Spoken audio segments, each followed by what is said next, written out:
Hello viewer, we will take that butterfly designs. Find a new shape there. Again I will take the shapes here. So let's create some more designs.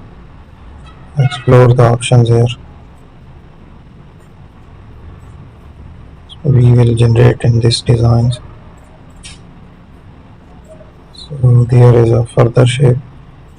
I will find here a paint around it to make it more beautiful.